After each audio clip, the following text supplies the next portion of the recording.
Hey everyone, Internet Vicious Book Reader here. Today I want to talk about A Day in the Life of Abed Salama by Nathan Thrall. The book is opened with a quote from Stanley Cavell. We do not see our hand in what happens, so we call certain events melancholy accidents when they are the inevitabilities of our projects, and we call other events necessities merely because we will not change our minds. Which makes the theme of the book abundantly clear. Then the book starts with a boy named Milad Salama excited about his school trip. Just like a lot of kids going to a school trip, he asks his father to go to the nearby convenience store to buy some snacks like Pringles, Kinder Egg chocolate, and of course the Israel orange drinks Tapuzina. Showing the normalcy of the city Dahiyat As-Salam in Anata, where he has started going out of its urban state for a while. The next day, Abed and Haifa, Milad's parents, sent Milad away on his school trip when the school bus arrived. Everything seems to be fine. It was not until a while that news about a school bus accident arrived at their house. Abed and his cousin Hilmi immediately tried to go to the crash site where they met Aman, a member of the Palestinian Preventative Security Organization, a group of Palestinians that acted as Israel's enforcer in West Bank. He told Abed that there was a terrible accident. The group of kids that should have been at the play center that just opened with a giant SpongeBob as its rooftop had an accident that flipped the bus and exploded. They're taking the burning bodies of the kids out of the bus now. We then go back to the past, starting in 1980s, where Anata was still more of a rural village rather than a city. It's still very affected by the separation wall that Israel built after the 1967 war, where they took the city from Jordan. The natural water pool and spring was even turned into an Israel nature reserve where the settler can get water there for free, but Palestinians must pay just to drink. And Abed was born and raised in such a place as the aristocrat family of Salamas. Abed did not fall in love with his future wife Haifi, but instead he fell in love with another woman named Gazel. Their relationship did not go smoothly, not only because he came from a rivaling family, but also because he lived in Dahiyat As-Salam, a place that has been annexed by Israel and incorporated into Jerusalem. So her house had a phone line, but since he lived in the outer wall of Anata where there's no phone line, he had to go to a payphone just to call her at the right time. It was around this time that the first Intifada started, but that had nothing to do with Abed since as an aristocrat, he lived quite a comfortable life. Abed at first wanted to go get a college degree, but Israel has forcefully closed the university. So in order to get a degree, he'll need to go abroad just to go to any university. But Israel has taken all of Palestinian passport even for aristocrat like Abed. The only other way is to join the Palestinian Liberation Organization or the PLO, so they'll help Abed to go to USSR and study there. But his father won't allow him to go to communist country, so he stays in Palestine, stuck even, and become a construction worker. He also joined a group of Palestinian Liberation, but he's not interested in Fatah, so he joined in the DFLP, which is the Democratic Force. Although most of the men in Abed's family belong to Fatah, Yasser Arafat's party, Abed learned to distrust it. Fatah always seemed to be full of empty talk, he thought, a conviction that strengthened over the years as he watched its leader compromise on nearly every principle, then compromise on the compromises, to the point that after the Intifada, they found themselves working as Israel's enforcers. What appealed to Abed about the Democratic Front was that on the ground in Anata, Jerusalem and the rest of the West Bank, the group seems to be the most serious about building a local movement to liberate Palestine.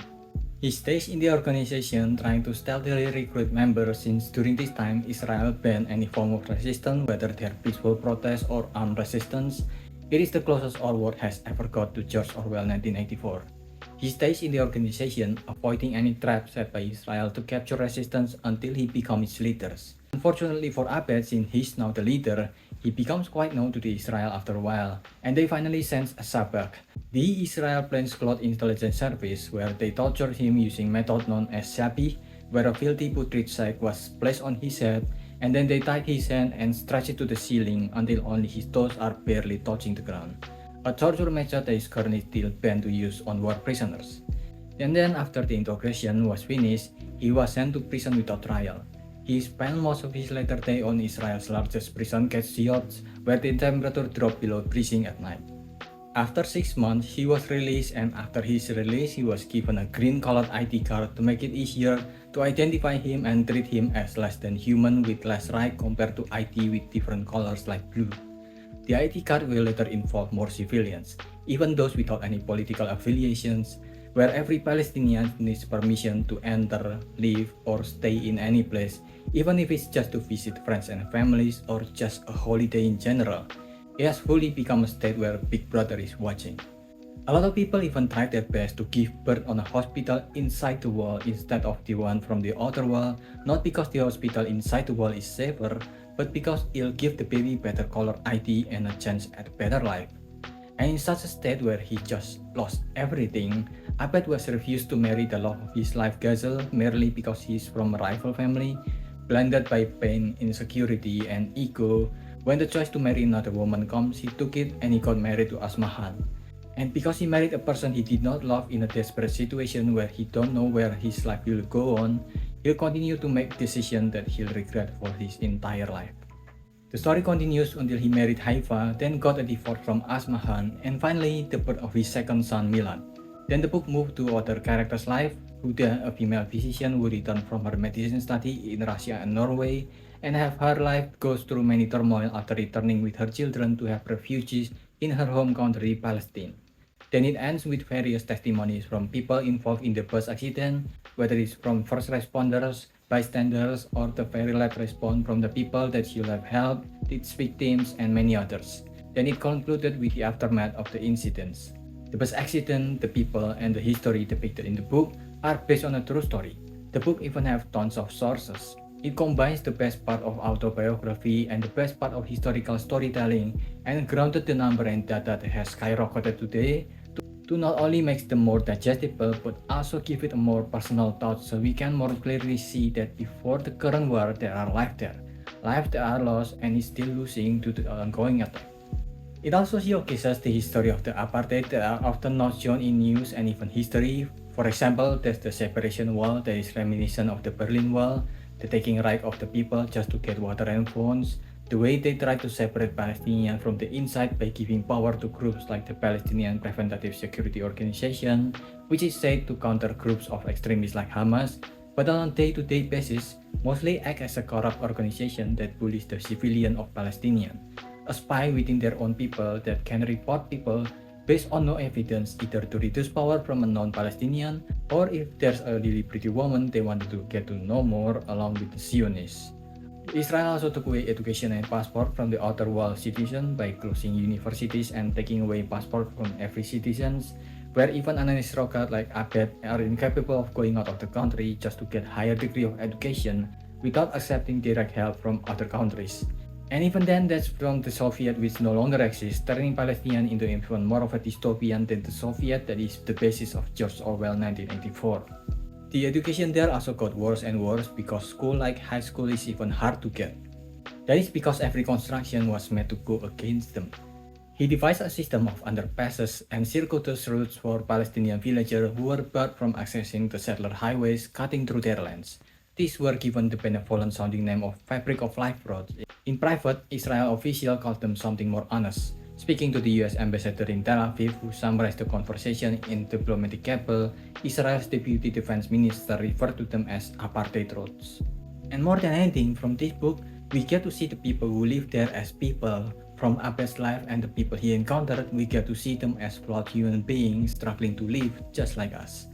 There are even a lot of things that we knew from this book that wasn't mentioned in books like the 100 Years of War book I've covered, since those only cover the largest wars in history. So things like the Zionist mass murder like Amy Popper or Baruch Goldstein, an American-born Zionist that did self-unalived mass murder to innocent civilians in Palestine, whose tombstone still claims him as innocent and clean.